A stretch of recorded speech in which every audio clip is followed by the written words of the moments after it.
참 예수님, 네. 우리는 출세해야지 행복하다고 생각하고, 돈이 많아야지 행복하다고 생각하고, 공부를 잘해야지 행복하다고 생각을 하는데, 제 생각에는 오히려 출세 안 하는 게 행복하고, 돈 적은 게 행복하고, 공부 못하는 게 행복할 수 있어요. 생각을 좀 바꾸세요. 우리 집에 조카 손녀가 태어났어요. 이제 3살 됐는데 그 아이랑 같이 시간을 보내면은 그야말로 너무너무 재밌어요. 또 우리 누나가 만나면은 그렇게 주책스럽지 않은 여자인데 요즘 만나면은 손녀 얘기밖에 안 해요. 손녀가 뭐 말한 거, 행동한 거, 또 우리 그 로사는 그 뱀을 참 좋아해요. 살아있는 뱀을 3살짜리가 목을 막 감고 막 뱀 만지고 도마뱀 만지고 아주 특이한 애. 그렇게 뱀을 좋아해. 만지는 걸 참 좋아하고. 그래서 이제 그 아이가 하는 행동을 3살짜리인데 무슨 주사를 맞으러 가는데 의사 선생님한테 그랬대. 나는 씩씩해서 안 운다고, 선생님. 나는 안 운다고. 근데 대개는 이제 그러고도 우는데 얘는 주사를 딱 놨는데도 하나도 안 울고 딱 맞고 난 다음에 내가 안 운다고 그러지 않았느냐고. 너무너무 아이가 참 재밌고 정말 신비하죠. 그리고 그 할머니, 할아버지, 엄마, 아빠 또 나조차도 그 아이를 만나면 너무너무 즐거워요. 여러분들도 자식을 키울 때 그런 즐거움이 있었을 거예요. 근데 언제부터 원수가 되기 시작하냐면은 공부를 하면서부터 원수가 되기 시작해. 공부를 하면서부터. 그냥 그렇게 이쁘고 귀엽고 즐겁게 뱀 만지고 그냥 쭉 자라면은 걔하고 원수 될 일이 없을 거예요. 근데 공부를 시키는 순간부터 애한테 스트레스를 주는 거예요. 독해지라고. 너 그렇게 순해서는 안 된다고. 그러니까 애들한테 스트레스를 주기 시작하는 거예요. 제가 9월 10일 날 한국에 들어왔는데 처음 접한 소식이 뭐였느냐면 부산에서 9월 1일 날 여중생 15살짜리 총 7명이 14살짜리 1년 어린 여동생을 2시간 동안 때린 거예요. 이건 때린 정도가 아니야. 알루미늄 의자로 애를 내리치고 벽돌로 머리를 치고 소주병으로 얼굴, 눈을 가격을 하고 심지어는 담뱃불로 등어리를 찢기까지. 그래서 머리를 3바늘을 꼬매고 입안에도 3군데가 찢어져 갖고 3번. 그 사진을 보니까 애가 눈을 뜰 수가 없어. 너무 맞아갖고 눈을 뜰 수가 없어. 그것도 남자애들도 아니고 여자아이인데 그것도 15살. 이 15살이라면은 16살. 여기 16살을 뭐라고 그러냐면 이팔 청춘이라고 그러잖아요. 이팔이 16 해갖고 이팔 청춘이라고 그러잖아요. 그러면 이 16살짜리 여자아이들은 로미오와 줄리엣이 16살이었어요. 춘향이가 16이었어요. 심청이는 15살이고 성모님이 16살이었어요.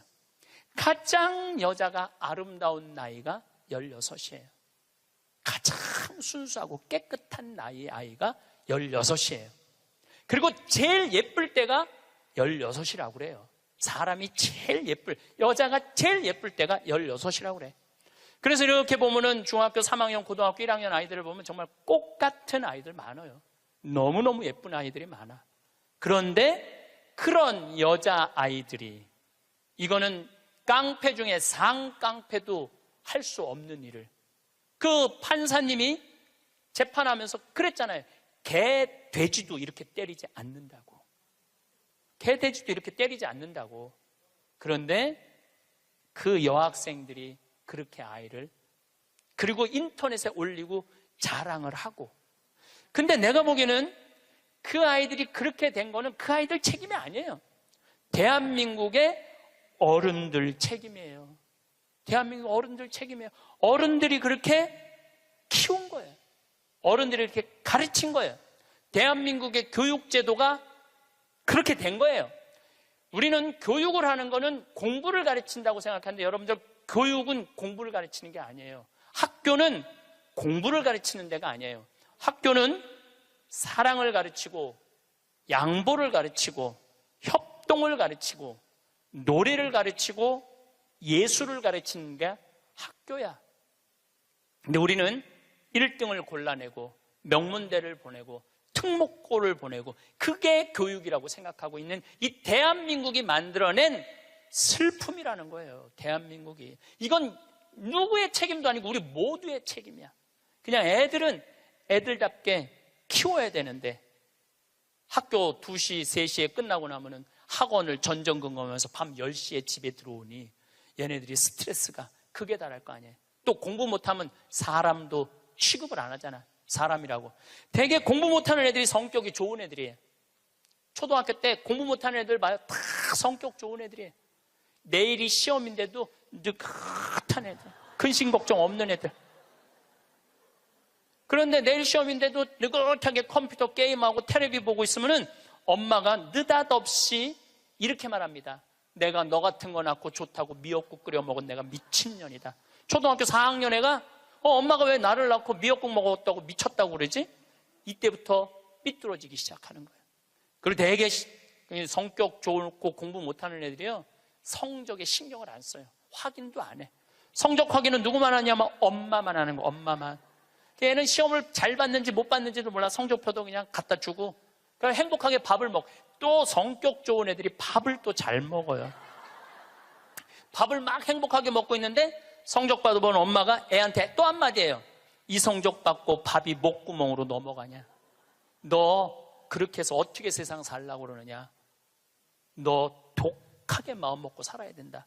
그래서 애들이 점점 독해지는 거예요.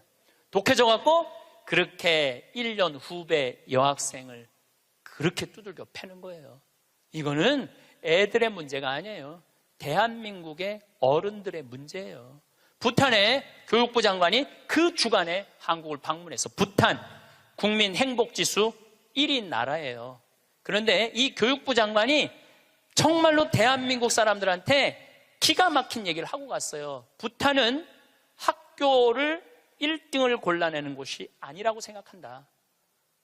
우리 교육은 아이들이 학교 와서 행복하고 즐겁게 놀고 사랑하고 양보하고 배려하고 질서를 가르치는 걸 우리는 교육의 목표로 생각한다.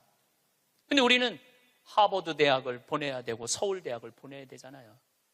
내가 그 얘기를 하니까 우리 후배 신부들하고 한 달에 한 번 모임이 있는데 후배 신부 하나가 그러더라고요. 신부님, 그 말 들어보니까 그래요. 어떤 아이가 엄마가 하버드대 그래갖고 애가 하버드대를 딱 합격하고 난 다음에 엄마한테 엄마 원하는 하버드대 갔어. 나 찾지 마. 그리고 사라졌대요. 아직까지 안 나타났대요. 아이가. 그러니까 하버드 대학은 누가 가고 싶었던 거야? 엄마가 가고 싶었던 거예요. 애가 가고 싶은 건 아니에요. 우리가 지금 뭔가 교육을 잘못하는 거죠. 여러분들 정말로 공부 못하면 불행할까요? 내 조카들은 그렇게 저지방 대학을 저지하겠다고 저지방 우유를 그렇게 먹었는데 다 저지방 대학교 나왔어요. 근데 우리 조카 애들은 다 행복해요. 우리 조카 애들이 제발 삼촌 방송에 우리 얘기 좀 하지 마 그랬는데도 내가 안 할 수가 없는 게 애들이 너무너무 행복해요. 우리 조카들은 내가 수원에 어머니 아버지 모시고 식사한다 그러면은요, 일주일 전에 얘기하면 100% 다 나와요. 그러니까 공부를 못하는 건 죄가 아니야. 그런데 가족 모임에 안 나오는 건 죄야. 그건 죄야. 가족 모임에 안 나오는 건 죄예요. 공부를 못하는 건 죄가 아니에요. 그럼 우리 애들이 다 저지방 대학에 졸업을 했는데 우리 애들이 지금 불행하게 사느냐? 우리 조카 애들은 6명이 다 친해요. 왜냐하면 우리 조카 애 중에 한 명만 서울대학을 나왔으면 그렇게 친하지 않을 거야. 똑같이 다 저지방 대학을 나와서 애들이 너무너무 친해. 그리고 우리 조카 애들은 직장 생활하는 애들이 한 명도 없어요. 왜냐하면 직장 생활에 이력서를 낼 만큼 스펙이 안 돼. 그래서 직장 생활하는 애들이 한 명도 없어. 그런데 돈도 잘 벌어요. 우리 누나 아들은 두 가지 일을 하는데 나한테 자세하게는 얘기는 안 해도 내가 보니까 대충 1년에 1억 이상은 버는 것 같아요. 다른 애들도 다 결혼도 잘하고 결혼 생활도 잘하고 행복하게 살아요. 얘네들은 어렸을 때 공부 딱 보고 내가 그랬어요. 우리 형제들한테 공부를 못하는 건 죄가 아니다. 죄인 취급하지 말아라. 그래서 얘네들은 학원을 다니는 애들이 거의 없어. 그리고 공부 못한다고 욕먹은 애들이 없어. 그러니까 얘네들은 지방대학을 다녀도 전혀 부끄러워하지 않아요. 욕을 먹었어야지 부끄러워할까요? 욕을 먹었어야지. 욕을 안 먹으니까. 근데 이번에 우리 형 누나가 제일 위고 큰형이 있는데 큰형 아들이 대학을 졸업했어요. 물론 직장생활 못했죠. 근데 누나 아들이 그 형 아들한테, 사촌이죠, 프란치스코와 클레멘스한테 내가 이걸 해보니까 이게 블루오션이다. 너 이거 한번 해봐라. 그리고 그 형이 보름 동안 다 시장 조사를 해주는 거야. 입지 조건까지도 다 조사를 해주고 나한테 보고를 했죠. 제가 한 5년 전부터 우리 형제들한테 우리 조카들이 이제 졸업하기 시작하는데 내가 보니까 얘네들은 직장 생활 못하고 다 장사할 것 같다. 근데 성격이 좋으니까 내가 보니까 장사해도 승산이 있을 것 같다. 그래갖고 개를 모았어. 한 달에 400만 원씩. 5년을 모았으니까 2억 5천을 모은 거죠. 우리 조카들은 내가 그랬어. 니네들 은행 들락날락 하면서 자괴감 느끼지 말아라. 니네 외삼촌 형제들이 다 돈을 모았으니까 가게 할 때 다 오픈, 다 돈 대줄 거다. 다 대줬어요. 또 얘네들 갚어. 그럼 그동안 또 대주는 거죠. 그래 얘 뭐 얼마 7,800만 원 들어간대. 다음 날 딱 내가 통장은 내가 갖고 있어요. 다른 사람이 갖고 있으면 무슨 일이 나잖아. 내가 갖고 있는 거예요. 통장 이름이 사랑의 황씨 통장이야. 사랑의 황씨 통장. 7,800만 원 딱 보냈어요. 졸업하자마자 2월 20 며칠 날 오픈을 했는데 한 달 딱 지나고 났는데 보고가 들어왔는데 한 달 동안 다 제하고 번 돈 650만 원이래. 그랬더니 또 할머니들이 그 종목이 뭐냐고 이렇게 물어보는 분들이 있어요. 자, 거기에 내가 한마디 할게요. 행복한 애가 가게를 하면은 돈을 벌어요. 불행한 애가 가게를 하면은요 망하게 돼 있어요. 종목이 문제가 아니에요. 행복한 사람이 행복하게 사는 거예요. 얘네들은 그냥 쭉 행복하게 사는 거야. 스트레스 안 받고 바보 병신 소리 안 듣고 그냥 성당 열심히 나가고 너 착하고 할머니 할아버지 공경하고 그러면 돼. 우린 욕심 없어 너한테. 쭉 행복한 애들이 행복하게 사는 거예요. 얘네들 판검사 안 돼도 난 하나도 부끄럽지도 않고 난 내 조카들이 너무너무 자랑스러워요. 열심히 살고 얼마나 좋아요. 꼭 공부를 잘해야지 행복한 거는 아니다. 그냥 성실하고 착하고 마음이 따뜻하면은요 다 살아가요.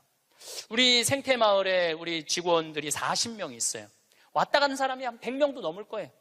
근데 제가 내린 결론은 행복하게 자란 애가 직장 생활도 잘한다야. 과거에 뭐 술을 먹거나 컴퓨터 게임에 걸렸거나 우울증에 걸렸거나 조울증에 걸렸거나 대인 기피증에 걸린 애들은 아무리 내 강의를 듣고 싶으면 우리 애 좀 맡아주세요. 내가 많이 맡았어요. 정말로 수십 명도 더 데리고 있었어. 근데 그런 이력이 있는 애들은 결국은 직장 생활을 못 하더라고요. 그런 이력이 있는 애들은 결국은 안 돼. 그러니까 결국은 애를 만들어내는 건 주위 사람이 아니야. 부모가 아이를 얼마나 아끼고 사랑하느냐, 이게 중요한 거예요. 공부가 중요한 게 아니고 출세가 중요한 게 아니고 이 세상에 와서 행복한 게 중요한 거예요. 행복한 게. 제가 이번에 애틀란타에 가서 한 집에 하루 딱 머무르고 그 다음에 호텔에서 머물렀는데 내가 너무너무 사람들을 많이 만나니까 그 집 주인 자매하고 형제가 신부님 좀 편안하게 하루 아무도 안 만나게 해드린다. 그래갖고 아무도 그 집엔 오겠다는 분들이 많았는데 초대를 안 했어. 대신 아들이 하나 있는데 아들이 미국에서 두 번째로 좋은 테크 유니버시티, 그러니까 기술 대학교인데 4학년이래. 근데 아들한테 전화를 한 거야. 우리 집에 신부님 오셨으니까 너 와서 저녁 먹고 가라, 기숙사에서. 근데 내가 1시에 이제 좀 씻고 좀 방에서 누워서 쉬고 있는데 얘가 3시에 왔어. 3시에. 3시에 와서 엄마하고 두런두런 얘기하면서 엄마 음식 준비하는 걸 다 옆에서 돕더라고요. 고기도 굽고 6시에 밥을 먹는데 아이가 너무너무 얼굴에 순해. 좀 너무너무 순하고 깨끗하고. 근데 밥을 먹고 이야기를 두런두런하고 밥 먹고 난 다음에 끝났는데 10시까지 나하고 얘기를 하는 거예요. 색소폰을 연주를 기가 막히게 하는데 자기 연주한 것도 다 보여줘가면서 밤 10시가 되니까 엄마가 너 이제 기숙사 가라고 10시에 집에를 가더라고, 학교를. 내가 여러분들 집에 갔어. 여러분들 자녀 중에 서울대학 법대 다니는 애가 있어. 근데 내가 여러분들 집에 방문했어. 5분 신부님 오니까 너 우리 집에 와서 저녁 식사해라. 그러면 와서 3시부터 밤 10시까지 식사 같이 할 자식이 얼마나 있을까요? 내가 보기에는 거의 없어요. 왜냐하면 내가 본당 신부 때 가정 방문하면은 방에 있는데도 나오는 애가 거의 없어요. 자기 공부한다고. 아니, 본당 신부님이 가정 방문을 했는데 방에 있는데도 안 나와. 이게 지금 대한민국의 교육의 현실이에요. 그게 여러분들 훌륭하게 키우는 거예요? 우리 집에 손님이 왔는데, 그것도 본당 신부가 왔는데 자기 공부한다고 내가 거기서 미사하고 한 2시간 있어도 얼굴도 안 비치는 자식들, 천재예요. 그러니까 우리는 뭔가 지금 잘못하고 있는 거예요. 또 잊지 못하는 애가 또 하나 있어. 세크라멘토에 강의를 갔었는데 총회장님 집에서 제가 머물렀어요. 밤 10시에 강의가 끝나고 저녁에 갔는데 그 집 아들이 대학교 4학년이었어요. 그런데 이제 총회장이 치과 의사라 이렇게 게스트하우스가 따로 있더라고요. 근데 거기서 이제 와인을 한 잔 먹고 이 얘기 저 얘기 했는데 1시 반까지 얘가 내 앞에서 시중을 들더라고요.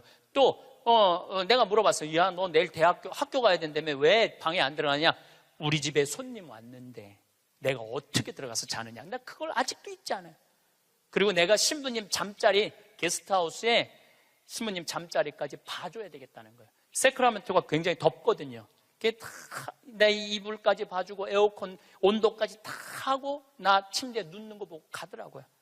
근데 내가 왜 이 얘기를 하느냐면은 얘가 이제 대학원, 그러니까 의대는 보통 4학년 학부 끝나고 의대를 가거든요.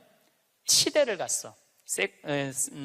라스베가스에 있는 치대를 갔는데 아버지가 굉장히 서울 치대 나와갖고 굉장히 돈을 많이 버는 분이에요.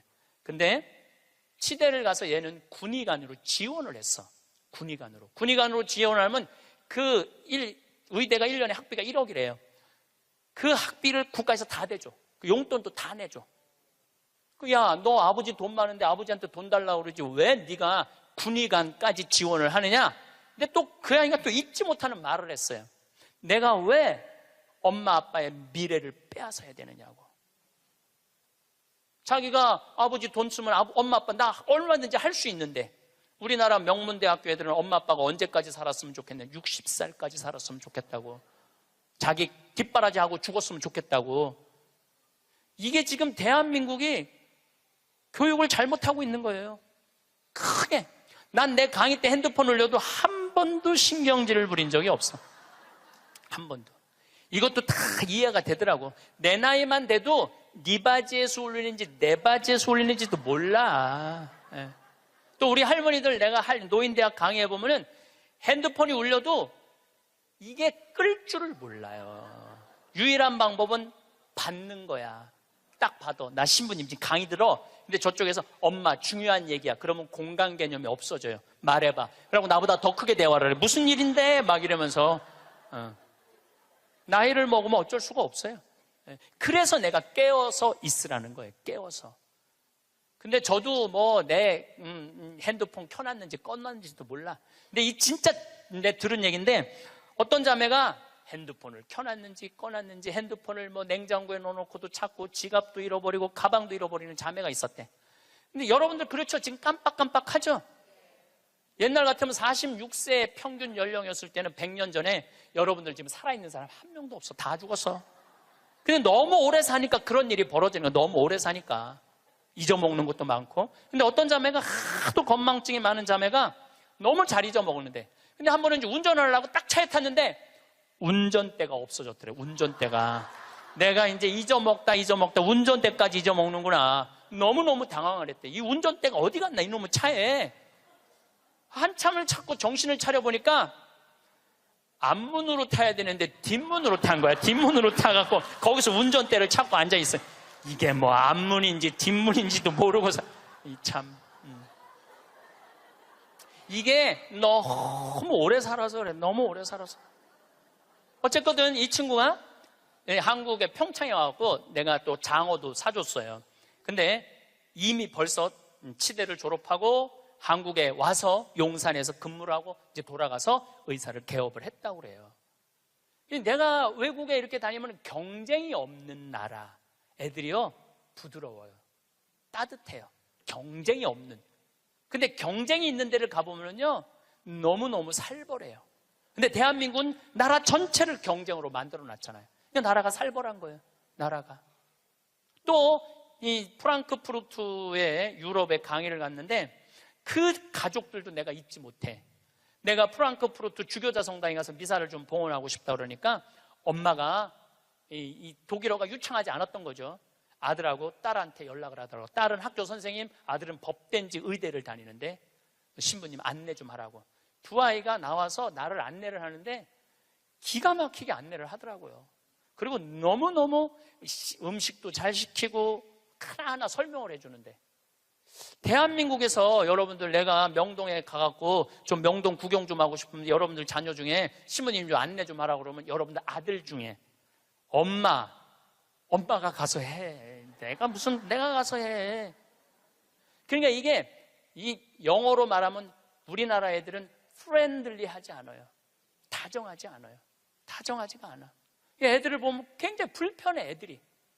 지금 이러니 대한민국이 그러니 지금 이 자기 1년 후배를 벽돌로 머리를 깨고 소주병으로 때리는 애들이 앞으로 만들어갈 세상은 어떤 세상일 것 같아요? 지금 대한민국이요 교육제도를 바꾸지. 제가 아까 1000년, 100년, 10년, 2030년, 2040년 얘기하죠. 완전히 새로운 세상이 되고 있어요. 지금 공부 잘한다고 좋은 세상은 끝났어요.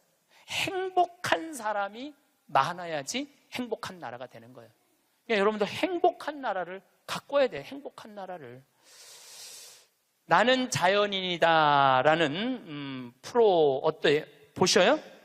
산에 가갖고 그분들 아마 사업 망하고 건강 해치고 이런 분들이에요. 근데 그분들 물론 선택해서 가는 거겠지. 이 방송사에서 조금 조작도 있을 거예요. 그렇지만은 제가 보기에는 그 나는 자연인이다 그분들은 명예도 재산도 권력도 돈도 없는 사람들이야. 근데 그 사람들 행복해 보여 안 행복해 보여? 행복해 보이죠? 국회의원들 지금 그 사람들 여러분 보면 행복해 보여 안 행복해 보여? 그러니까 우리는 행복의 기준이 바뀌어야 돼. 신부님 말씀대로 성주순례도 가고 맛있는 것도 사 먹고 다 했는데 돈 다 썼는데 그때도 안 죽고 주머니에 돈 한 푼 없으면 어떻게 해요? 그때는 여러분들 어떻게 하면 되느냐면 집에 가만히 앉아 있으면 돼요. 그때는. 근데 문제는 뭐가 문제냐면은 나중에 쓰려고 지금 가만히 있는 분들이 많아요. 나중에 쓰려고. 근데 내가 이렇게 얼굴을 보니까 돈 쓸 수 있는 마지막 얼굴들이야. 나중에 어디서 나중에. 지금 안 쓰면은 나중에는 더 못 써요. 지금 안 쓰면 나중에 더 못 써요. 그러니까 지금 쓰세요. 성주순례도 가고 한국도 지난 목요일 날 우리 직원들 데리고 민둥산에를 갔었어요. 정선에. 너무너무 잘 해놨어. 내가 뭐 전 세계를 다니면서 대한민국처럼 등산 잘할 수 있도록 꾸며놓은 나라도 없어요. 대한민국처럼 등산할 수 있도록 꾸며놓은 나라도 없어요. 또 그거 끝나고 난 다음에 정선에 레일 바이크라는 걸 우리 직원들 40명하고 탔어요. 이야, 신나더라고요.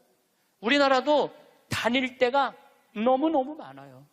그리고 여러분들이 제가 한 10년 전에 할머니들이 용돈이 5만 원 나올 때가 있었어요. 내가 그때 할머니들한테 뭐라고 그랬냐면 5만 원 다 닦아 써라. 조금 있으면 10만 원 나올 거니까. 10만 원 올랐죠? 다 닦아 써라. 조금 있으면 20만 원 나올 거다. 지금 20만 원 나오죠? 다 닦아 쓰세요. 5년 후에는 최소한 60만 원, 70만 원 나와요. 5년 후에는 내가 자신 있게 얘기할 수 있어요. 그리고 그렇게 가야 되고 그렇게 가야 돼요. 그래야지 여러분들도 행복하게 살 거 아니야. 우리나라가 경제 규모가 작으면 내가 이런 말을 감히 못해요. 우리나라 경제 규모 굉장히 커요. 그리고 대기업에서 돈을 내놔야 돼요. 대기업에서 돈을 내놔야 돼요.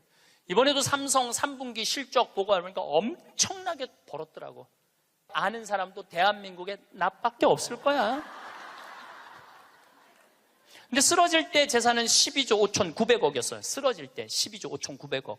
근데 3년 5개월 만에 주식이 올라갔고 20조야. 20조. 그런데 그 20조가 무슨 의미가 있을까요? 아무 의미가 없어요.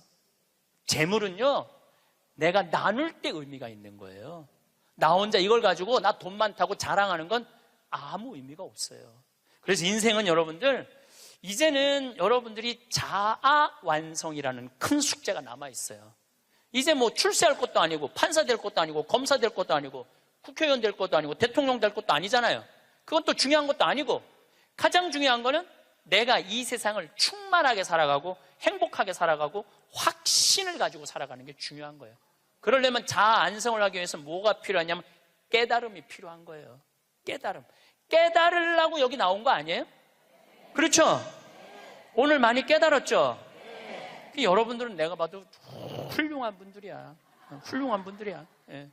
여러분들 정말 훌륭한 분들이에요. 여러분들 같은 마음이 많은 분들이 있으면 대한민국은 행복해요. 제가 사제로 살면서 처음에는 몰랐어요. 사제가 얼마나 위대한 일을 할 수 있는 사람인가를 몰랐어요. 그냥 신부 강론하고 미사하는 건 줄만 알았어요. 근데 지난번에 우리 평화방송에서 성서 황창현 신부와 함께 했다는 성경 여행 있죠? 예, 그거를 하면서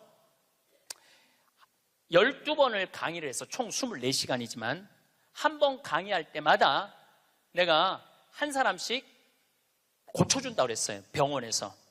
왜냐하면 예수님 성서를 묵상하면 전부 병 고치는 거야. 여기 오신 분들도 아마 아픈 것 때문에 고통스러운 분들 많을 거예요. 그리고 이게 빨리 치유되기를 간절하게 바라는 분들 많을 거야. 근데 문제는 나는 말씀의 은사는 받았는데 치유의 은사를 못 받았어요. 난 진짜 치유의 은사가 없는 것 같아. 남들은 안수기도 하면 막, 우리 오홍진 신부님 한참 젊었을 때 성령 충만했을 때 이쪽 쓰러진다면 이쪽 100명 쓰러지고 저쪽 100명 쓰러지고 그러는데, 나는 25년 동안 안수기도를 그렇게 했는데도 쓰러진 사람이 한 명도 없어요. 정말로. 그리고 그게 치유 은사 있는 신부들이 있어요. 확실히 그걸 내가 느껴요. 분명히 있는 분들이 있어요. 근데 내가 이렇게 신부님 제발 그래도 안수 좀 해주세요. 그래갖고 내가 탁 손을 얹으면은 내가 느껴.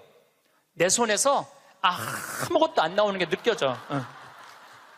이 아무것도 안 나오는 누르고 있는 나도 한심하고, 더 한심한 건 아무것도 안 나오는데 치유하겠다고 머리 디미는 교우들이 더 불쌍한 거예요. 더 불쌍해. 미안하기도 하고 안타깝기도 하고. 그런데 12명을 수술을 해주겠다고 빈센트 병원하고 연락을 했는데, 정말로 놀라운 거는 돈이 8천만 원이 들어가요. 12명 수술해 주는데 병원에서 반 부담하고 내가 반 부담하는 거니까 8천만 원이 들어가는데, 그 돈이 마지막에 얼마까지 들어왔느냐면 8,150만 원까지 들어왔어. 그래갖고 내가 150만 원도 스님한테 보냈어. 신부님 8천만 원이라는데 150만 원을 왜 보냈습니까? 들어왔으니까. 돈이 들어왔으니까. 이거 가지고 과일 사서 보내고, 수술한 사람들 영양제 사서 보내라고 병원에서 그 150만 원 갖고 12명한테. 그래서 몽고 사람, 아프리카 사람, 베트남 사람, 또 우리나라 있는 분들 정말 기가 막힌 분들 수술 다 해줬어요. 너무너무 좋더라고요. 아주 쑥스러우네. 내가 박수 받으려고 그러는 게 아닌데. 내가 한 게 아니에요. 내가 한 게 아니고 교우들이 보내준 거예요. 내가 한 게 아니고. 제가 뭘 깨달았느냐 하면은 내가 하지 않아도 내가 통로가 된다는 걸 깨달아서. 통로가. 그런데 더 놀라운, 이건 박수 받으려니 아니라 더 놀라운 거는 그 성경 여행에 그걸 보면서 할머니들이 돈을 보내준 거야. 할머니들이 돈을 보냈는데 그 할머니 아마 돌아가셨을 수도 있어. 전라도 광주에 있는 할머니인데 평창에 피정을 오셨어. 신부님, 저 온몸에 암이 다 퍼졌습니다. 아마 2달, 지난 6월 달에 와서 할머니가 나한테 한 얘기예요. 2달, 3달밖에 못 살 것 같습니다. 그런데 제가 나는 죽어도 신부님이 죽어가는 사람 수술해 주는 거 방송을 통해서 봤습니다. 제가 신부님 평생 모은 돈 2천만 원을 8월 며칠이면 그걸 탄대. 그걸 보내드릴 테니까 저는 죽지만은 신부님 2사람 살려달라고 돈을 보냈어요. 2천만 원을 8월. 나는 이제 뭐 미국에 있었으니까 한국에 들어와 보니까 돈이 들어와 있었더라고, 할머니가. 그리고 그걸 보고 또 돈이 많이 들어왔어. 하여튼 많이 또 들어왔어. 그래갖고 수님한테 또 연락을 해갖고 수술해 주라고 그랬더니 또 8명을 또 수술을 해줬어요. 그래서 이제 다음 주 목요일 날 평화방송하고 수요일 날인가 보다. 다음 주 수요일 날 평화방송하고 전달식 돈 4천만 원이면은 8명을 수술해 줄 수 있는 거. 4천만 원이면은 저는 한 푼도 안 냈어요. 저한테 박수 치지 마세요. 저는 한 푼도 안 냈어요. 근데 제가 뭘 깨달았느냐 하면은, 내가 좋은 지향을 가지고 저는 이런 일을 하고 싶습니다. 이렇게 도와주고 싶습니다. 내 이 지향을 가지고 살면은 하느님이, 그리고 하느님을 사랑하고 하느님 나라를 사랑하는 교우들이 도와주는구나. 내가 심부름의 역할은 할 수 있는 거 아니냐. 그런 걸 깨달으니까 이제 어려운 데를 찾아서 도와주게 되더라고요. 근데 놀라운 거는 이제 얼마 전에는 외방선교에서 필리핀 바기오라는 곳에서 이상원 배다라는 젊은 신부가 10년 동안 거기 농민들을 위해서 살았대. 유통 시스템을 하고 싶대. 냉동차가 있으면은 마닐라로 그 농사진 걸 보낼 수 있대. 그래서 그것도 또 5천만 원을 도와줬어요. 근데 내 돈으로 도와주는 게 아니에요.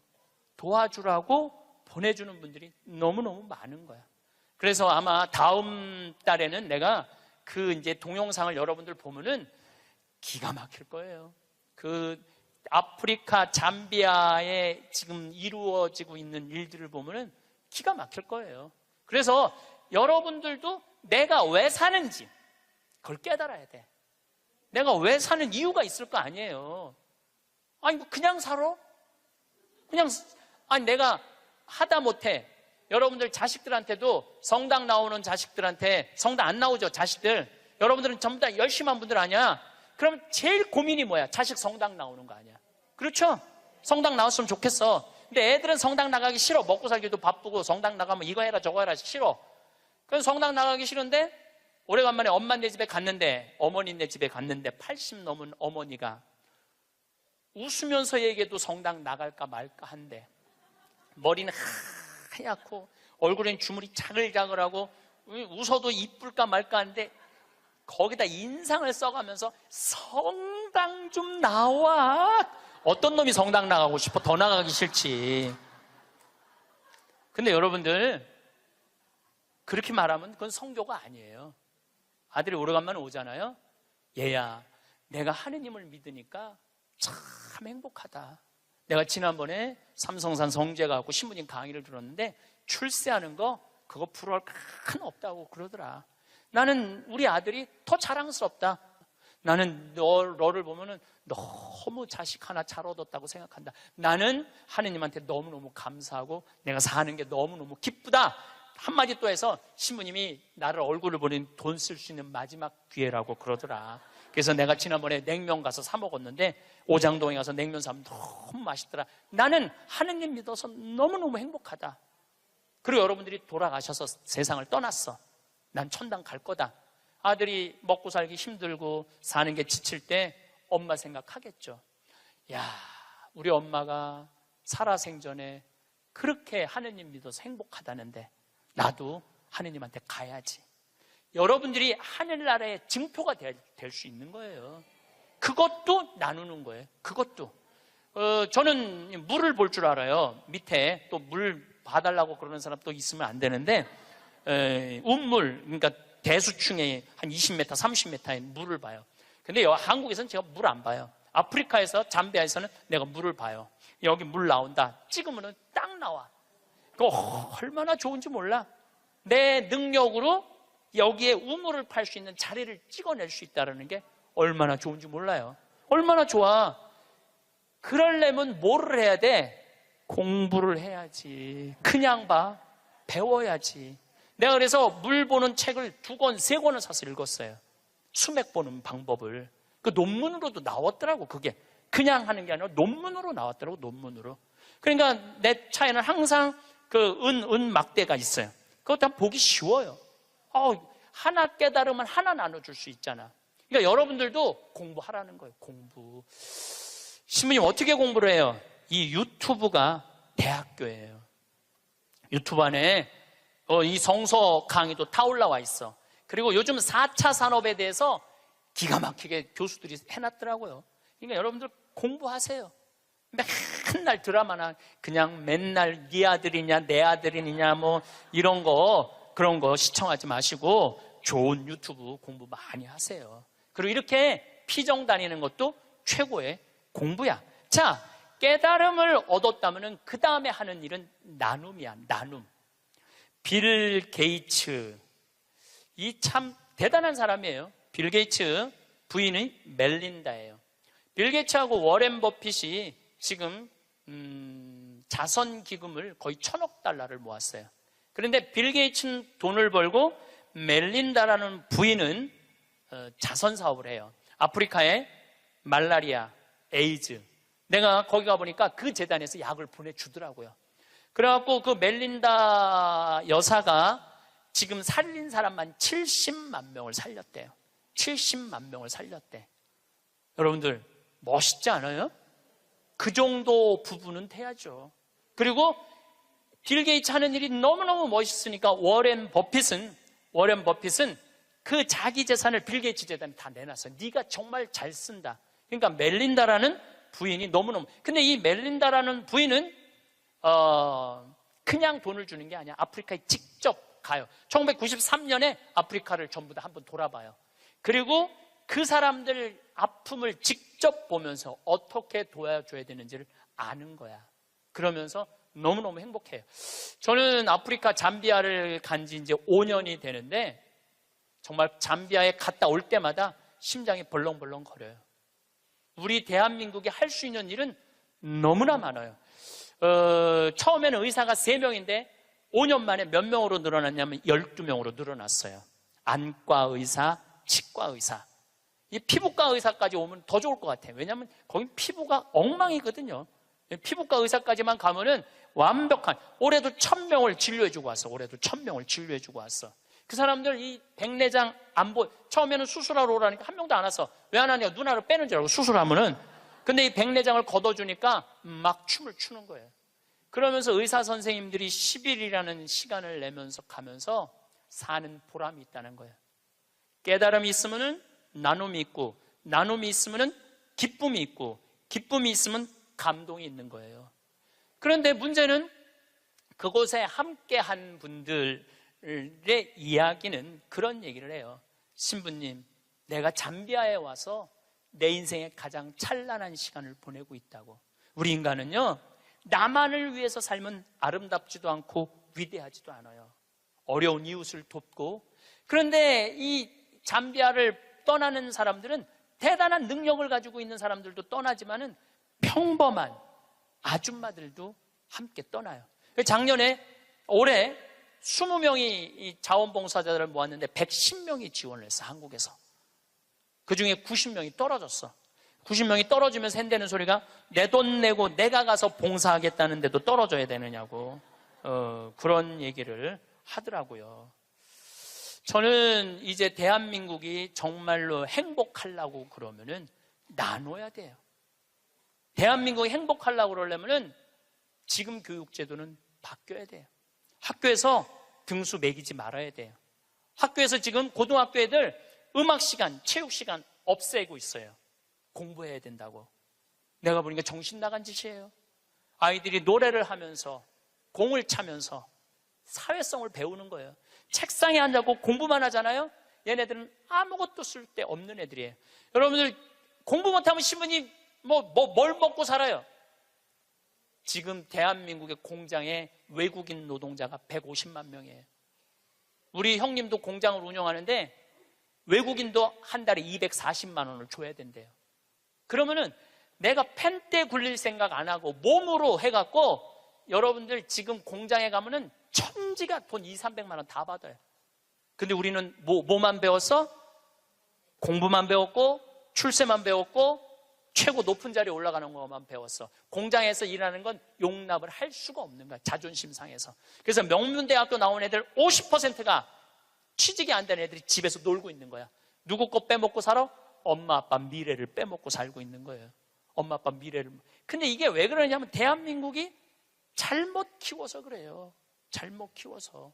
몸으로 사는 거는 결코 나쁜 게 아니에요. 몸으로 사는 것처럼 솔직하고 정직한 게 없는 거예요. 그래서 여러분들도 정말 애들을 공부로 가르치지 말고 사람을 가르치는 교육을 저는 했으면 참 좋을 것 같아요. 이제 다음 마지막으로 이렇게 살았으면 어떻게 죽어야 되느냐. 이 죽는 것도 큰 숙제예요. 여러분들 최고의 숙제가 뭔지 알아요? 잘 죽는 거예요. 잘 죽는 거. 내년 2월 달부터 사전 의료 의학 지향서, 그러니까 나는 사전 연명 의료 그거를 이제 나는 이제 죽을 때 연명 치료 안 한다. 그게 법으로 통과됐어요. 법으로 통과가 되었고 내년 2월 달부터는 나는 암에 걸렸다. 그러면은 더 이상 치료 원하지 않는다. 말기 암 더 이상 치료 원하지 않고 심폐소생술 안 한다. 여러분들 80살 넘어갖고 심폐소생술 하면 어떻게 돼요? 갈비뼈 다 부러져요. 왜 죽어가면서 갈비뼈 부러뜨려가면서 죽어야 돼? 그냥 편안하게 죽으면 되지. 그러니까 죽는 것도 큰 숙제야. 우리 아버지께서 4월 10일 날 세상을 떠나셨어요. 근데 정말로 편안하게 보내드렸어요. 그리고 저는 아버지에 대한 그리움이 있지만 이제는 떠날 때가 돼서 떠나셨다라는 생각 들어요. 87세에 떠나셨으니까 그럼 뭐 그 정도면 됐죠. 여러분들 87세에 한 2달 고생하고 죽으면 행복하지 않아요? 그렇죠? 그래서 다음 시간에는 어떻게 하면 잘 죽을까 이 얘기를 나누도록 하겠습니다. 감사합니다. 제가 지금 화의 도전이라는 주제로 강의를 하고 있습니다. 지금은 4차 산업혁명 시대에 들어서고 있다고 그래요. 도대체 4차 산업이 뭐냐? 1차 산업은 증기기관의 발명 이후부터 1차 산업에 1800년서부터 한 1900년대까지 이 와트라는 사람이 증기를 가지고 힘을 쓰면서부터 증기기관차, 증기기선, 배, 그 다음에 옷 짜는 것도 증기방적기 뭐 이래갖고 영국에서 시작된 산업혁명을 1차 산업이라고 그래요.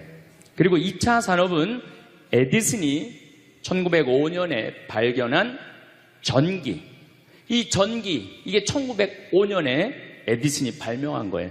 그래서 이 전기로부터 시작되는 것을 2차 산업이라고 그래요. 지금 우리는 이 전기의 혜택을 다 받고 살죠. 여러분들 전기 다리미, 그 다음에 세탁기, 냉장고, 텔레비전, 전기 아닌 게 하나도 없어요. 여기 계신 분들은 2차 산업의 혜택을 받고 사시는 분들이죠. 그런데 3차 산업은 컴퓨터, 인터넷, 특별히 스티브 잡스가 시작한 스마트폰, 이게 완전히 세상을 완전히 바꿔놓은 것 3차 산업이에요. 1차 산업 때는 안 태어났지만은 2차 산업, 3차 산업은 누리고 사시는 분들이에요. 그런데 지금은 무슨 시대로 들어서느냐 하면 4차 산업 시대로 들어서고 있어요. 4차 산업이라는 건 뭐냐면은 인공지능, 로봇, DNA 조작, 이런 완전히 새로운 세상이 펼쳐지고 있죠. 지금 1940년도에 태어나신 분들, 1940년에서 49년 사이에 태어나신 분들 손 들어보세요. 이분들이 제일 복잡한 세상 속에서 살아가는 거예요. 이게 너무 세상이 변하는 걸 다 노리고 살아가는 분들이 지금 1940년서부터 50년, 1950년, 60년에 태어난 분들이 2차 산업, 3차 산업, 심지어 4차 산업 시대까지 살고 있는 거예요. 1941년에 이제 내일 모레겠네요. 12월 8일 날 일본이 진주만을 습격을 해요. 그거를 여러분들은 무슨 전쟁으로 들었느냐면 대동아 전쟁으로 들었어요. 그거는 일본 입장이고, 일본이 대동아 전쟁이지 우리는 아무 상관없어요. 근데 우리는 대동아 전쟁에 내가 그때 고생했다고 그러는데 그건 일본의 속국의 입장이야. 그러니까 그 대동아 전쟁이라는 말 우리 쓰지 말아야 돼. 태평양 전쟁이겠지. 미국하고 일본하고 한 전쟁. 그 태평양 전쟁 속에서 태어나갖고 고생이란 고생한 다음 분들이 지금 70대예요. 그 전쟁 끝나고 좀 나은 줄 알았더니 6.25가 또 터졌네. 그래갖고 또 피난 가고 또 일사후퇴 겪으면서 고통 겪고, 전쟁 끝나고 난 다음에는 우리나라가 아프리카에 있는 웬만한 나라들보다 못 살았어요. 아프리카에 있는 웬만한 나라보다 못 살았어. 전쟁 끝나고 난 다음에 정말로 허리띠 졸라 매가면서 잘 살아보자고, 우리도 한번 잘 살아보자고, 그래갖고 너무 가난한 나라에서 올해 우리가 3만 달러를 넘었을 거라고 그래요. 3만 달러를 넘었으면은 드디어 선진국에 들어서는 거예요. 가장 가난한 나라에서 선진국까지 변화를 여러분들은 경험하고 계신 거예요. 그러니까 여러분들은 너무나 혼란스러운 세상 속에서 이날 이때까지 헤쳐나오고 계신 거예요. 근데 문제는 이제 2020년부터 펼쳐질 4차 산업 시대, 이것까지 살아야 되니까 얼마나 복잡해. 이것까지 살아야 되니까 그냥 중간에 살다가 죽으면은 이 꼴 저 꼴 안 보고 그냥 좋은데, 아니 안 죽으면서 지금 70대 후반 되신 분들 앞으로 보통 20년 정도 더 사실 거예요. 70년대 후반 되신 분들. 근데 60대 되신 분들은 120살까지 거의 살 거예요. 지금 60대 되신 분들은. 그리고 재수 없는 60대들은 200살까지 살 거예요. 200살까지. 재수 없는 60대들은. 그 이야기를 제가 오늘 하려고 그러는 거예요. 자, 제가 한 10년 전에 평화방송에 이런 강의를 했었어요. 아마 또 평화방송에서 계속 틀어주니까 그 내용이 나올 거예요. 10년 전에 한 얘기예요. 앞으로 2020년이 되기 시작하면은 인간은 세 종류로 나눠질 것이다. DNA 조작 인간. 이제 DNA를 조작할 수가 있어요. 우리가 눈을 밝게 할 수도 있고, 귀를 잘 들리게 할 수도 있고, 근육이 완전히 이 아놀드 슈왈거네처럼 근육이 막 이렇게 튀어나오게 할 수도 있어요. 운동 안 해도 DNA 조작 인간. 옛날에는 DNA를 한번 내가 DNA가 어떤지 검사하려고 그러면은 2억 내지 3억이 들었어. 그런데 지금은 내 DNA를 검사하는데 얼마면 검사할 수 있냐면 5만 원이면 검사할 수 있어요. 5만 원이면. 세상이 엄청 변한 거예요. 그래서 이제는 지금 태어나는 아이들은 이제 아파서 병원 가는 일은 거의 없을 거예요. 미리 병원에서 전화를 해요. 너 요때쯤 심장마비가 올 DNA가 있다. 와서 고쳐라. 그럼 DNA 조작만 하면 심장마비가 넘어가는 거예요. 그러니까 안젤리나 졸리라는 미국의 영화 배우가 있어요. 2010년에 유방을 잘랐어요. 왜냐하면 DNA 검사를 해보니까 언니도 그렇고 엄마도 그렇고 유방암이 있는 거야. 본인도 유방암에 걸릴 확률이 있는 거야. 그러니까 미리 병을 예방을 하는 시대가 오는 거예요. 그게 DNA 조작 인간이에요. 근데 우리 교회는 그런 걸 절대 허락하지 않죠. 절대 허락하지 않는데 절대 현대인들은 할 거라는 거예요. 그 다음에 두 번째 인간은 어떤 인간이냐면 사이버 인간, 기계 인간이에요. 인공지능 로봇 인간. 그래갖고 이 인공지능 로봇 인간이 나오면은 안 그래도 1940년서부터 지금까지 복잡 다단한 세상을 살아왔는데 이제 로봇하고 같이 살게 되는 세상이 이제 곧 되는 거죠. 그리고 이제 세 번째 인간은 오리지널 인간. 여러분들, 저나 여러분들. 근데 누가 제일 떨어지느냐? 오리지널 인간이 제일 떨어질 거예요. 그래서 앞으로는 이제 어떤 세상이 제일 걱정되는 게 뭐냐면은 로봇가 공장에서 일하는 거예요.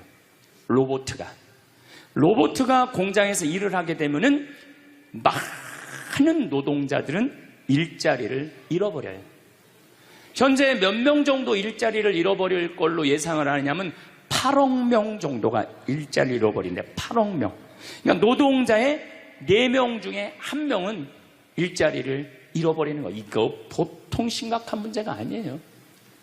그래서 이제 웬만한 사람들은 공장에서 일할 수가 없어. 누가 다 일을 해? 로봇가 다 하니까. 그리고 요즘 그 조그만 회사 사장들 말을 들어보면은 요즘 뭐 노동자들 옛날에는 죽으라고 일했는데 아침에 잠깐 나가서 커피 마신다고 와서 커피 한 잔 마시고 또 잠깐 나가서 좀 일하는 척하고 들어와서 밥 먹는다고 그러고 또 조금 나가서 뭐 그러니까 돈 주고 일을 시킬 수가 없다는 거예요. 그러니까 만약에 로봇가 일을 하면은 사람을 시키겠느냐? 로봇을 시키겠느냐? 당연히 로봇을 시키는 거죠. 그러니까 점점 사람이 일자리를 빼앗길 것이라는 거예요. 로봇을 쓰는 사장들은 돈을 어마어마하게 벌고 그런 자본이라든지 그런 능력이 없는 사람들은 무지무지하게 가난하게 사는 거예요. 이제 앞으로 여러분들이 5년 후, 10년 후에 볼 세상이 그렇다는 거예요.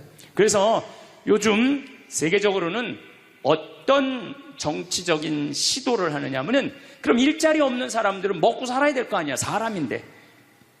그래서 로봇한테 세금을 매기는 거예요. 그래갖고 로봇가 만약에 일을 하면은 저 로봇한테 100만 원 세금을 매기는 거야. 그 로봇한테. 그래갖고 그 100만 원을 누구한테 줘?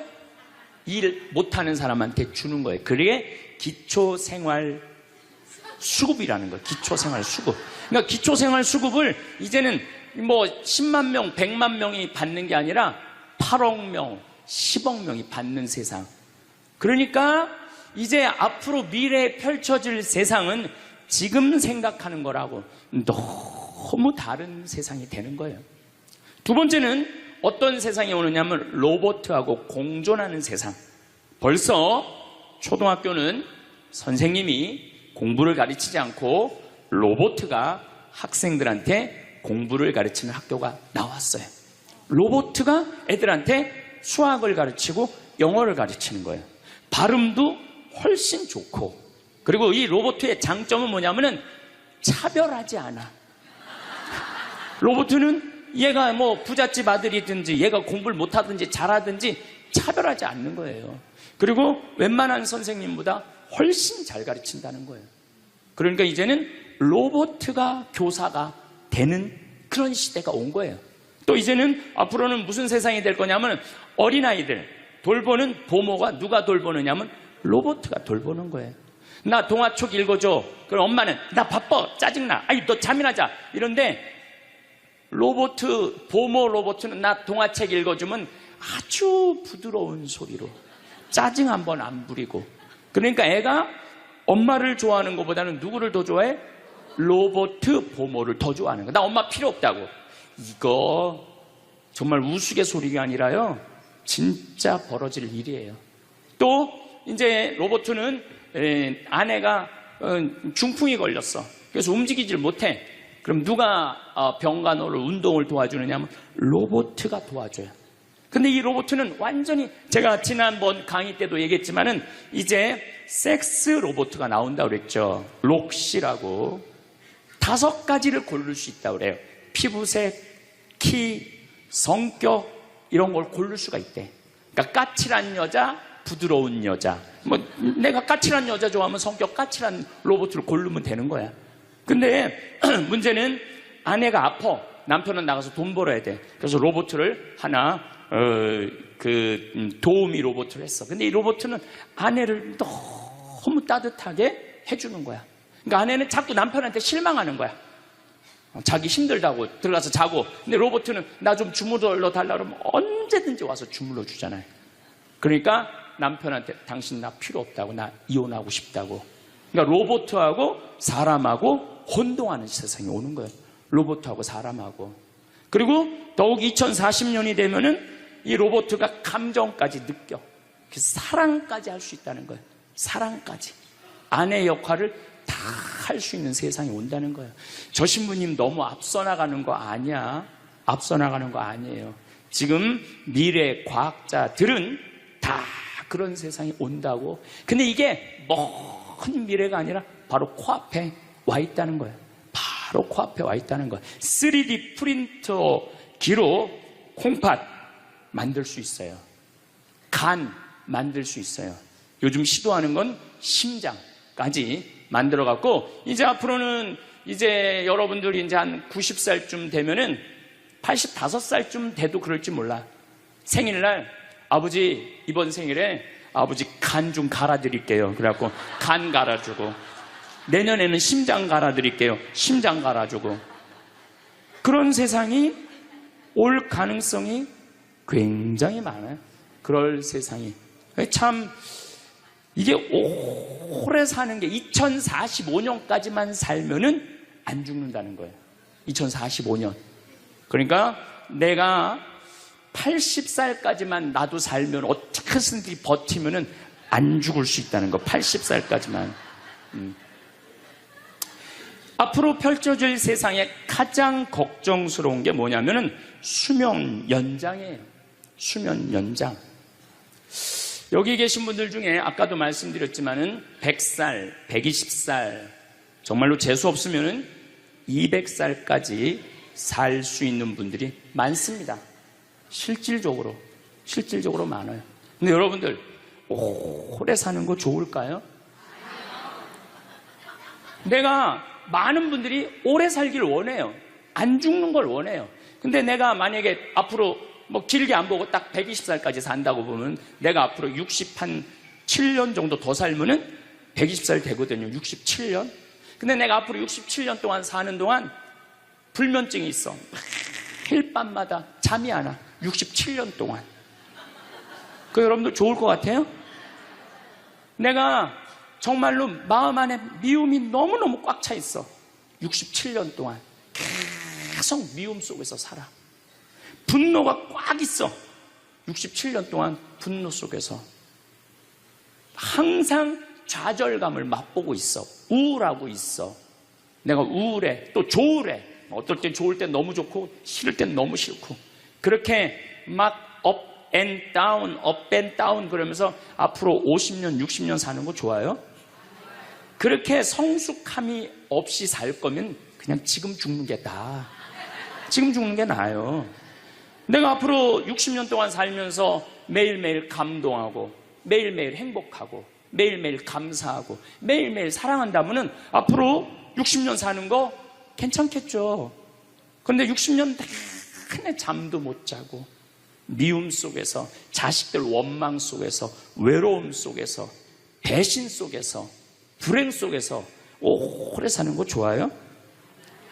적당한 나이에 죽는 거 내가 보기엔 그 축복이에요. 그래서 여러분들은 이제 나는 이 복잡한 세상 속에서 사는 것도 중요하지만 어떻게 죽을 거냐, 이 시나리오를 잘 준비해야 돼요. 난 어떻게 죽을 거냐. 나는 생일날 애가 심장 갈아준다면 나 그거 필요 없다. 내 생일 선물로 그 심장 필요 없다. 그냥 나는 하느님이 주신 생명, 그 수명 그대로 살다가 그냥 행복하게 떠날 거다. 그런 마음이 중요해요. 근데 우리가 성숙하지 못하면은 그냥 무조건 안 죽으려고만 용을 쓰는 거예요. 또 하늘나라에 대한 희망이 없는 사람들이 안 죽으려고 그러는 거예요. 아니 지금 있는 것보다 하늘나라 올라가면 훨씬 행복하면은 안 죽을 이유가 뭐 있어? 죽으면 되지. 그냥 사는 날까지 즐겁게 살다가 죽는 날 즐겁게 죽으면 되는 거예요. 이 훈련이 꼭 필요해요. 여러분들 이게 뭐 요즘 알고리즘 그러는데 그건 다 제쳐두고 내가 인생의 설계가 필요해. 나는 몇 살까지 살다가 더 이상 치료받지 않고 암이 걸리면은 안 갈고, 그냥 안 갈고, 간 안 갈고, 신장 안 갈고, 췌장 안 갈고 그냥 하느님 품으로 간다는 생각이 아주 중요하다는 거예요. 제가 보기에는 한 87세까지 살다가 죽는 게 제일 좋은 것 같아. 87세. 아주 딱 좋은 나이가 87세예요. 죽기 딱 좋은 나이가 87세 같아. 그거 넘었으면은 정말 안 보이고 안 들리고 불편해요. 그래서 87세까지 건강하게 살다가 행복하게 떠나는 그런 마음가짐이 제 생각에 참 중요한 것 같아요. 사실 지난 2017년 4월 10일 날 우리 아버지께서 세상을 떠나셨어요. 올해 떠나신 거죠. 우리 아버지는 평생 쌍시옷 소리를 한 번도 하신 적이 없어요. 예, 아버지 입에서 욕을 들어봤던 적이 없어요. 쌍시옷 소리를 한 번도 들어본 적이 없어요. 내 자식을 키울 때 매질 한 번 하시지 않으셨어요. 그리고 우리 아버지는 참 남 욕을 하신 적이 없어요. 보통 뭐 누구 욕도 하고 정치인 욕도 하고 뭐 세상도 욕하는데 한 번도 욕하신 적이 없어요. 그리고 지금 요즘 아버지 생각을 이렇게 보면은 아버지한테 제일 놀라운 거는 우리 아버지가 그냥 옛날에 연초제조창이라고 담배 회사 그냥 기능 공무원이셨어요.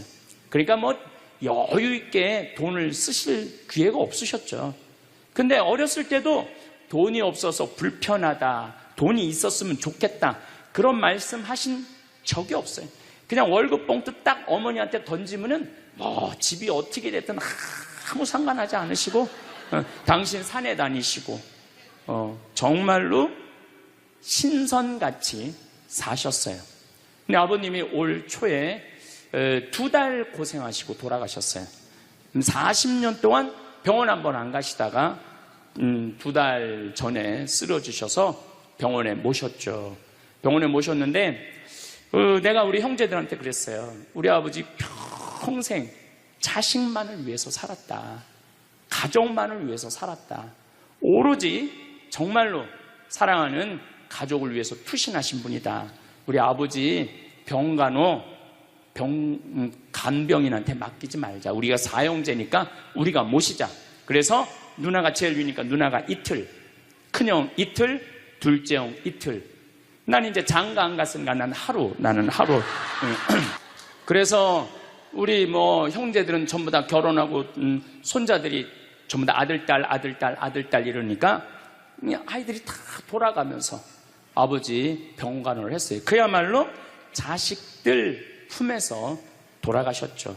자식들 품에서 돌아가셨어요. 근데 아버님이 이렇게 4월 10일 날 월요일 날 쓰러지셨는데 의사들이 심폐소생술 하겠느냐고 그랬을 때 우린 싫다고 그랬어요. 왜 마지막으로 돌아가시는 아버지 갈비뼈를 다 부러뜨려? 그 정도 쓰러졌으면은 87세에 그 정도 병이시면은 이제 돌아가실 때예요. 근데 많은 경우 돌아가실 때 심폐소생술 하게 돼 있어요. 근데 우리는 원하지 않았어요. 네 자식 다. 그리고 아버님이 이 골수염이라는 이 병을 앓으셨는데 좀 많이 아프신 병이에요. 마지막에. 그래서 내가 아버지 원도 한도 없이 마약 놔드렸어요. 모르핀. 왜 죽기 전에 아프면서 죽어야 돼? 마약.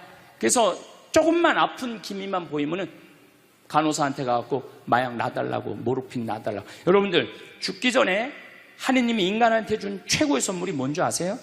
마약이에요. 마약. 그래서 호스피스 병동에서 아플 때 진통제 놔드리는 거, 마지막 효도는 마약 많이 놔드리는 거예요. 그래서 우리 아버지 돌아가시기 전에 원도 한도 없이 마약 하고 가셨어요. 원도 한도 없이. 네.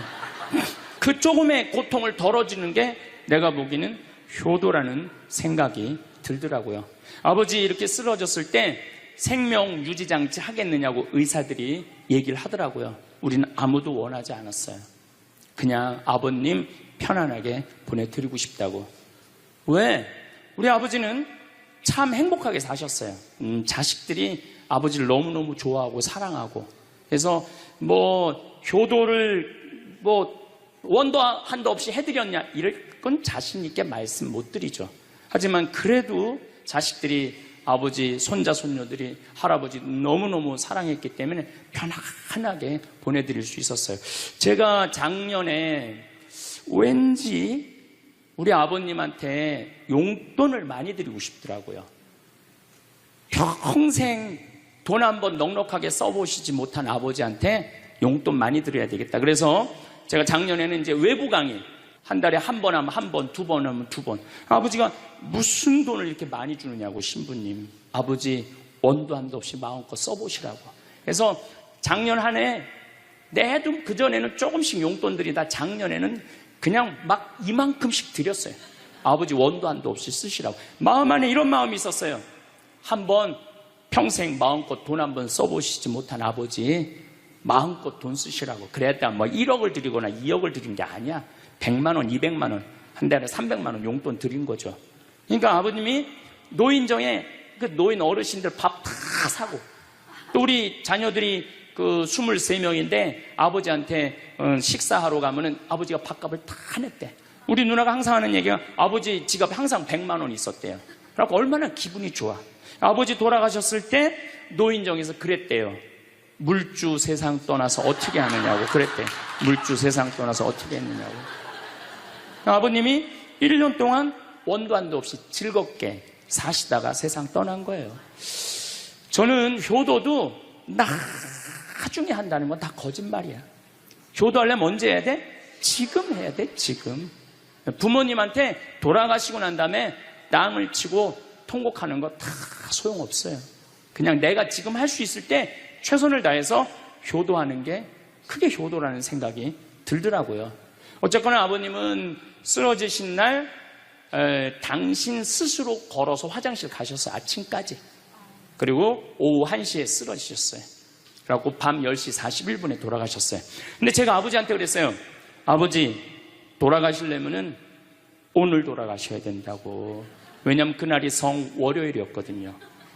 성화요일 날 돌아가시면은 장례미사를 못해요. 왜냐하면 성목요일 날은 장례미사를 못하게 돼 있어요. 성금요일, 토요일 다 장례미사 못해요. 그리고 예수부활 대축일 장례미사 못해요. 그리고 그 다음 월요일 날 장례를 해야 되는 거야. 의사 선생님은 오늘 내일 돌아가실 것 같다고 그러는데 내가 그랬어. 돌아가시려면 오늘 돌아가시라고, 내일 돌아가시지 말고. 근데 딱 10시 41분에 돌아가셨어요. 그래서 성수요일 날 아버님 장례 미사를 하는데 우리 수원교회 주교님 4분이 다 오셨어. 얼마나 그게 영광스러워요. 주교님이 4분이나 오셨으니까. 왜냐하면 성주관이니까 주교님들이 외국에 아무도 안 나가시고 교구청에 다 계셨던 거야. 얼마나 좋아요. 주교님 4분이 다 오셔서 미사를 봉헌해 주시니 얼마나 축복된 아버지예요. 또 신부님들이 많이 오셔갖고 그 성당에 수원 정작 꽃매 성당인데 꽤 그래도 큰 성당인데 신부님들이 꽉 차갖고 젊은 신부들이 지하에서 미사를 봉헌했다는 거예요. 그것처럼 축복이 어디 있어요. 그냥 하루라도 더 살라고 용 쓰다가 화요일 날 돌아가셨으면 7일장 하는 거예요. 7일장. 하루라도 더 살라고 용을 쓰셨으면.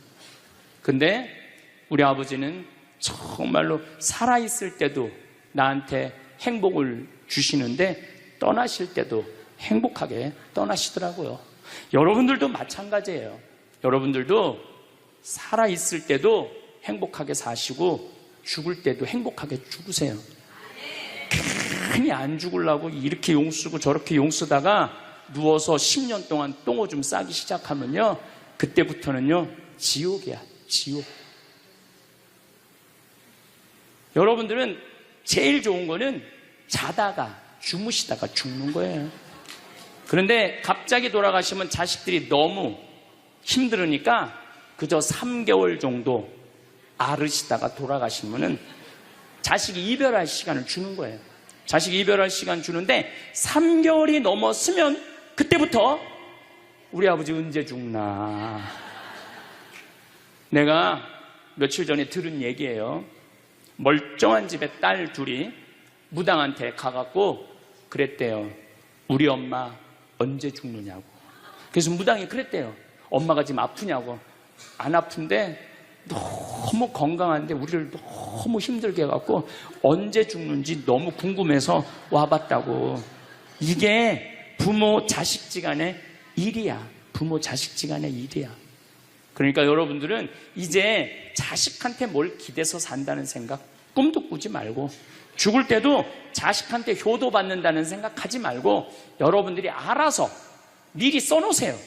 대학에 호스피스 박사가 있어요. 이분은 2,500명 죽었다 살아난 사람들, 죽었다 살아난 사람들 여러분들 많은 거 아시죠? 왜 죽었다 살아난 사람들이 많아요? 심폐소생술 때문에. 의술이 좋아갖고 죽었다 다시 살아난 사람들 2,500명을 조사를 해봤어.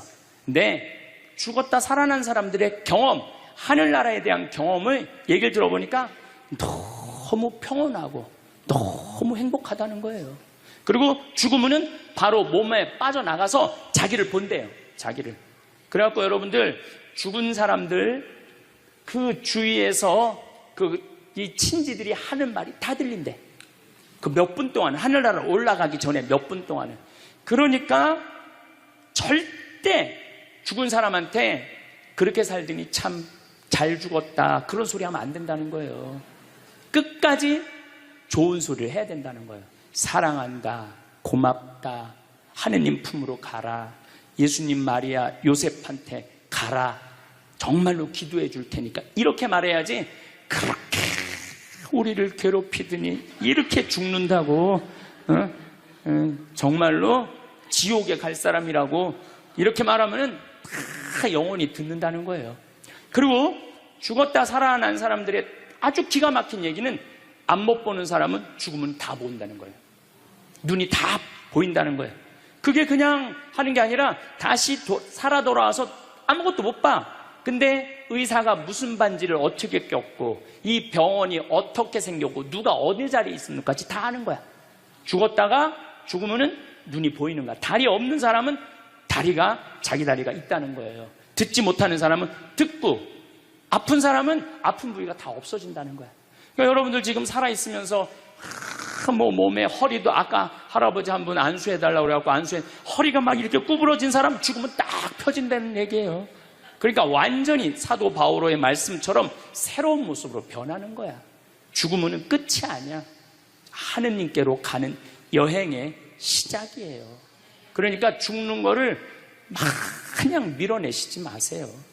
한 70년, 80년 살았으면 살 만큼 살지 않았어? 그렇죠? 뭐하러 200년을 살아? 뭐하러 300년을 살아? 또 200년, 300년 사는 것도 좋아요. 그런데 정말로 감동 속에서, 행복 속에서, 사랑 속에서 200년, 300년을 살면 좋지. 근데 여러분들 한 200살 되면 여러분들하고 놀아줄 사람이 몇 명이나 될 것 같아? 200살 단 사람하고. 그 외로움 속에서 사는 거예요. 그래서 자연의 순리를 따르고 사는 게 가장 좋은 거예요. 자연의 순리를. 그래서 사는 만큼 살다가 떠날 때 이제 누구한테 간다고 생각하면 돼? 하느님 아버지한테로 간다고 생각하면 돼. 그래서 죽는 게 결코 나쁜 게 아니에요. 저도 아버님을 보내드리면서 굉장히 슬펐죠. 하지만은 우리 아버지 너무너무 열심히 사셨고, 마지막에 우리 주교님들, 우리 사제들, 또 수많은 교우들이 기도 속에서 저는 아버지 하늘나라로 갔다고 생각을 해요. 또 아버지는 살아생전에 고향이 경상도 함양인데 어머니가 이미 가묘를 다 해놨어, 고향에다가. 근데 아버지는 고향에 가기 싫다는 거예요. 어머니는 고향에 가고 싶고, 죽으면은. 그래서 아버지는 나는 고향에 안 가. 어머니 왜 안 가냐고, 그 고향에 그 좋은 산소 써놓고 약간 맨날 두 분이 간다 안 간다 그러시더라고요. 난 그 얘기를 들을 때마다 참 웃기더라고요. 왜 웃기냐면은 갔다가 모셔다가 묻는 건 우린데 본인이 간다고 가고 안 간다고 안 가. 우리가 모시는 대로 가는 거지. 근데 작년에 아버님이 굉장히 건강하셨어요. 올해 쓰러지시기 전에. 근데 아버님 말씀이 제 귀를 울리더라고요. 그래서 우리 천주교 수원교구 안성 천주교 공원묘원에 갔어요. 가갖고 우리 후배 신부님한테 제일 좋은 자리를 좀 봐줘라. 딱 갔는데 정말로 산소 자리가 좋더라고요. 그냥 양지 바른데 앞에 우리 아버지가 참 파란 걸 좋아하셨는데 그 아버님 내가 산소 자리 본데 앞에 파란 골프장이 쫙 보여. 얼마나 좋은지. 그래갖고 아무도 몰래, 우리 가족 아무도 몰래 내가 예약을 해놨어요. 그리고 아버님 돌아가셨을 때 안성 천주교 공원묘 모셨죠. 아버님이 왜 고향에 가기 싫어하셨느냐면은 우리 큰할아버지, 둘째 할아버지가, 셋째 할아버지까지 있었는데 큰할아버지가 딸만 6을 낳았어요. 둘째 할아버지는 아들을 3을 낳았는데 둘째 할아버지 첫째 아들이 우리 아버지야. 근데 1930년, 우리 아버지가 30년생이시니까 87세니까 그때는요 장손집에 아들이 없으면 8살 이전에 큰아버지 집에 가서 양자로 자라야 돼. 아버지는 그랬던 거예요. 그래서 친어머니 아버지 밑에서 못 자라셨어. 그래 고향이 싫은 거야. 그래서 난 고향에 안 간다고. 근데 제 생각에는 그 아버님의 마음을 헤아려 주는 게 난 예의라는 생각이 들더라고요. 그래서 아버님 원하는 대로 안성에 모셨는데 얼마나 좋은지 몰라요. 어제도 갔다 왔어요. 그냥 오며 가며 가는 길에, 강의 가는 길에 한번 가서 뵙고, 우리 아버님 마지막까지 담배를 피셨어요. 그것 때문에 돌아가신 거지만은, 그래갖고 어제도 담배 한 대 탁 물려드렸어요. 피시라고. 갈 때마다 담배를 한 대씩 물려드리세요. 무슨 얘기냐면 부모하고 자식은 살아서도 좋고 죽어서도 좋아야 돼. 그런데 부모님이 10년 동안 똥오줌 싸고 치매 걸려갖고 지겨워. 부모님 찾아오지도 않았어. 그래갖고 부모님이 돌아가셨어. 그럼 자식이 땅을 치고 불효한 것에 대해서 울면서 통곡해. 그리고 돌아가셨는데도 부모님 먼 데다 모셔놔갖고 1년에 한 번, 2년에 한 번 가고, 살아서도 안 좋고 죽어서도 안 좋은 거예요. 그러니까 여러분들은 살아서도 좋고 죽어서도 좋은 부모 자식 관계를 유지하려면 죽음에 대해서 생각을 많이 하셔야 돼. 죽음에 대해서. 근데 이제 아버님 돌아가셨는데 딱 화요일 하루 장례를 했는데 조문객들이 얼마나 많이 왔는지 밥을 7번을 했대요. 보통 장례 밥 1번 한대. 근데 밥을 7번 했대. 우리 형님 둘도 나만 활동을 많이 하는 게 아니라 형님 둘도 어마어마하게 친구가 많더라고 보니까. 우리 누님도 그렇고. 그러니까 그냥 1000명 이상이 조문객이 왔으니까 조의금도 굉장히 많이 들어왔다는 얘기죠. 조의금도. 근데 내가 그 조의금을 싹 모아서 평창으로 갖고 왔어요. 우리 형제들은 조의금을 구경도 못했어요. 제가 왜 그걸 싹 모아서 갖고 왔느냐 하면은 내가 본당 신부 때 장례식장에 교우들 초상남은 가면은 상주가 안 나와. 그 왜 안 나오냐 그랬더니 저기 지금 방에 들어가고 조의금 갖고 싸운다는 거야. 네가 더 가질 거냐 내가 더 가질 거냐. 여러분들, 저는 우리 지금 대한민국이 이 변화, 제가 변화의 도전이라는 주제로 강의를 하지만 이 변화되는 세상에 생각을 바꿔야 돼요. 이제 지금 기업의 0.3%가 우리나라 총이익의 50%를 갖고 있대요. 그러면 그 0.3% 되는 대기업가들이 다 가난한 사람을 위해서, 나라를 위해서 세금을 내놔야 돼요. 이 시대는 이제 로봇가 자리 다 뺏어가고 사이버 인간이 다 뺏어가고 우리는 어떻게 살아, 인간은. 그래서 이 정치가 중요한 거예요. 21세기는. 그래서 그런 사람들 다 뺏어서 직장 생활 못하는 사람들한테 기초생활급 줘야 돼.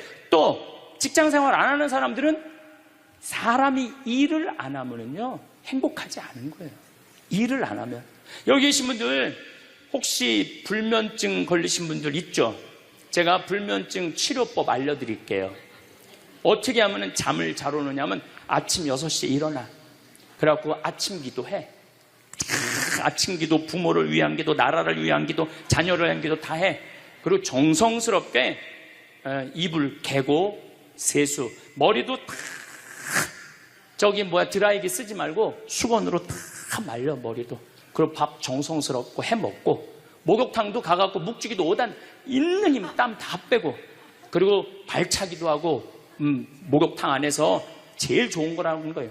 그리고 산책하고 미사 참여하고 성서 쓰고 정성스럽게 행동을 하세요. 설거지도 정성스럽게 하고. 그러면은 저녁 8시만 되면 기절해서 자요. 여러분들이 하루 생활이 정성스럽지 않기 때문에 잠을 못 자는 거예요. 기절해서 자요. 저는 요즘 지금 목도 지금 특강을 너무 많이 해갖고 목이 쉬었는데, 요즘 이렇게 어제도 대전 강의 갔다 와서 7시만 되니까 막 눈알이 뒤집어지려고 그러더라고요. 눈알이. 그러면 자는 거예요. 근데 아무것도 안 하고 그냥 가만히 움직이지 않으면요 밤에 잠이 안 오죠. 당연히 잠이 안 오죠. 그래서 정성스럽게 사는 게 중요한 거예요. 어쨌거나 하여튼 아버님 그 조의금을 싹 갖고 왔어요. 평창에. 그래갖고 내가 우리 형제들한테 얘기했어요. 아버님 돌아가신 조의금은 어린아이를 위해서 쓸 거고, 어머님이 돌아가신 조의금은 노인분들을 위해서 쓸 거다. 그래서 이번에 잠비아에 에이즈 어린이 고아원 짓는데 아버님 조의금 보냈어요. 빈센트 병원에서 이번에 20명을 수술을 해줬는데 그 중에 2명 아버님 조의금으로 또 수술도 해주고, 아직도 많이 남아있어. 아직도. 이제는 여러분들 떠날 때 자식한테 주고 떠나지 마세요. 세상에 주고 떠나세요. 어떤 세상에? 어렵고 힘들고 고통받는 사람들한테 주고 떠나세요. 그리고 미국이나 유럽은 보통 할머니들이 다 나 조의금 어디다 보내라, 어느 수도원에 보내라, 어느 고아원에 보내라, 어느 장애시설에 보내라, 다 그런다는 거예요. 대한민국 사람들만 죽을 때까지 이기적으로 죽는 거예요. 살아서도 이기적으로 살고 죽을 때도 이기적으로 죽는 거예요. 그래서 하여튼 우리 형제들은 조의금 구경도 못했어. 대신 내가 우리 형제들한테 보내준 선물이 있어요. 조의금 명단은 다 보내줬어. 타이프 쳐갖고. 갚아야 될 거 아니야. 갚아야 될 거 아니야. 되게 죽은 사람들의 경험을 들어보면은, 내가 이 키블러 로스라는 이분 책을 요즘 계속 읽고 있는데, 기가 막힌 거는 딸이 죽었어. 근데 다시 살아났어. 근데 이 딸이 아빠 엄마한테 얘기하는 거. 엄마 아빠 내가 죽었는데 오빠가 나를 너무 행복하게 기다리고 있어. 그래서 그 오빠랑 놀았는데 너무너무 행복했어. 근데 이 엄마 아빠는 너무너무 놀란 거예요. 왜 놀랐느냐 하면은 이 아이가 태어나기 전에 오빠가 죽어갖고 단 한 번도 오빠 얘기를 한 적이 없거든. 근데 죽어서 그 오빠가 기다리고 있는 거예요. 그러니까 이 기가 막힌 노릇 아니에요. 또 이런 경우도 있었다고 그래요. 어떤 경우가 있었느냐면은 교통사고 났어. 여동생, 오빠, 아빠가 했는데 오빠하고 아빠는 죽은 거야. 그 여동생은 다 기절한 상태에서 죽었는지 안 죽었는지 확인할 길이 없잖아요. 근데 다시 죽었다고 생각하고 병원에 가서 살아났어. 근데 이 여동생이 엄마 너무 슬퍼하지 마. 하늘나라에서 오빠하고 아빠가 날 기다리고 있어. 너무 행복해.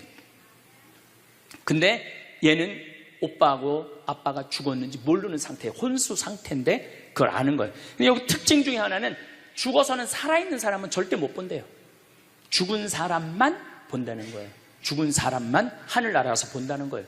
그래서 여러분들도 세상 떠나면은 하느님 기다리고 있고 너무 행복한 나라로 가는 거예요. 그러니까 죽음은 그 번데기가 이 알을 까고 자기 껍데기를 까고 나비가 되는 것처럼 지금보다도 훨씬 아름다운 세상으로 가는 게 죽음이에요. 이제 21세기는 안 죽는다고 100살을 사니 200살을 사느니 좋은 게 아니에요. 100살, 200살 동안 불면증, 우울증, 미움, 분노, 외로움, 심심함으로 사는 것보다 그냥 한 70, 87세까지 살다가 죽어갖고 행복하게 먼저 떠난 사람들하고 하느님 품에서 행복하게 사는 게 좋죠. 그래서 여러분들 이제 행복하게 살다가 행복하게 떠나셔야 돼. 그리고 제가 늘 말씀드리지만 나중에 행복하지 마세요. 언제 행복해? 지금 행복하세요. 지금. 나중에 돈 쓰지 말고 언제 써?